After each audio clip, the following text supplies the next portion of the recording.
অত্যন্ত দুঃখের বিষয় যে একজনের ভুলের কারণে এবছরের কচুগুলো সব নষ্ট হয়ে গেল। আসসালামু আলাইকুম, আশা করি সবাই ভালো আছেন। সবাইকে স্বাগত জানাচ্ছি আমার নতুন আরেকটি ভিডিওতে। এইটা হচ্ছে আমাদের পুকুর। এখানে পুকুরের দুই রকমের স্তর আছে। এই বাম দিকে যেটা দেখতে পাচ্তেছেন এখানে পানির গভীরতা অনেক বেশি, আর ডান দিকে কিছু পরিমাণে আছে পানির গভীরতা খুব কম। ডান দিকে সাধারণত সবসময় শুকনাই থাকে, যখন অতিরিক্ত বর্ষা হয় মানে একদম পুরাদমে বৃষ্টি শুরু হয়ে যায় তখন এইটাতে পানি ওঠে। তো যখন এইটা খালি অবস্থায় থাকে তখন এখানে আমরা অনেক কিছু চাষ করে থাকি। তো এই বছর আমরা চিন্তা করেছিলাম যে এখানে আমরা কচু চাষ করব। ইতিপূর্বে যখন আমার দাদা বেঁচে ছিল তখন এখানে প্রচুর পরিমাণে কচু চাষ করতাম। তখন আমি অনেক ছোট ছিলাম, তখন আমি দেখেছি যে এখানে কি পরিমাণে কচু হতো। তো সেইটা চিন্তা করে এবার আব্বা মনে করলো যে এখানে আমরা আবার কচু লাগাবো। সেই ক্ষেত্রে আমরা কচুর চারা কিছু কিনে এনেছি আমাদের পার্শ্ববর্তী এলাকার একজনের কাছ থেকে। এই কচুগুলো হচ্ছে কালো কচু। এই কচুগুলো দেখতে যেরকম সুন্দর সেরকম এটা খাইতে অনেক ভালো লাগে। এর আগে আমরা এই জাতের কচুগুলো এখানে চাষ করেছিলাম। বিপত্তিটা ঘটে এখানে, এই কচুগুলো যেহেতু কালো, তো আমাদের এলাকাতে জঙ্গলে যে জাতীয় কচুগুলো হয় সেগুলোও কিন্তু দেখতে কালো হয়।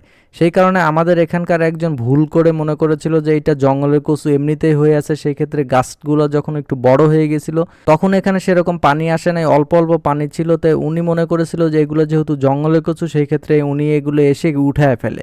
উঠায় বলতে একদম কিছু কিছু গাছ আছে নিচ থেকে কেটে উঠায় ফেলছে, আর কিছু কিছু টান দিয়ে উঠায় নিছে। তখন যে আমাদের পাশে যে বাড়ি ছিল সেই বাড়ির আমার এক চাচি বলতেছে যে আপনি এই কচুগুলো কেন উঠাইছেন, এই কচুগুলো তো তারা কিনে এনে লাগাইছে। তখন উনি বলল যে না, আমি মনে করেছি এই কচুগুলো আসলে জঙ্গলের কচু, জঙ্গলে যেগুলো হয়ে থাকে সেগুলোই মনে হয় এখানে অনেক বেশি পরিমাণে হয়েছে, সেই ক্ষেত্রে আমি উঠায় ফেলছি। তারপরে আব্বা এখানে আসে, আব্বা এসে যখন ওনাকে বলে যে এগুলো উঠানো আপনার ঠিক হয় নাই, তখন ওই কচুগুলো উনি আবার ব্যাগ দেয়। ব্যাগ দেওয়ার পরে আমরা সেই কচুগুলো আবার লাগাই। কিন্তু কচুগুলো যখন লাগাই ফেলছিল তখন এই কচুগুলো আবার জোর ধরে এটা বড় হইতে হইতে আমাদের পুকুরে পানি চলে আসে। পানি চলে আসার কারণে আমাদের যে কচুগুলো ছিল সেই কচুগুলো আর বড় হইতে পারে না। নিচে আপনারা দেখতেই পাচ্তেছেন যে মানে অল্প পরিমাণে কচু কিছু হয়েছে। এরপরেও যেহেতু আমরা পরবর্তীতে আবার গেড়ে দিছিলাম সেই কারণে এই পানিগুলো যখন একটু বেশি হয়ে গেছে তখন এই কচুগুলো ওখান থেকে উঠে তারপরে এখন ভেসে আসতেছে। যদি এই কচুগুলো ওখান থেকে উপরে উঠে না যেত তাহলে দেখা গেল যে এই পানিটা শুকাইতে শুকাইতে এই কচুগুলো যদি আমরা রাখতাম তাহলে একটু বড় পরিমাণে হইতো। সেই ক্ষেত্রে আমি তো ধরে নিয়েছিলাম যে এই কচুগুলো একদমই ফালাই দেওয়া লাগবে, মানে এই কচুগুলো কোনো কাজেই আসবে না।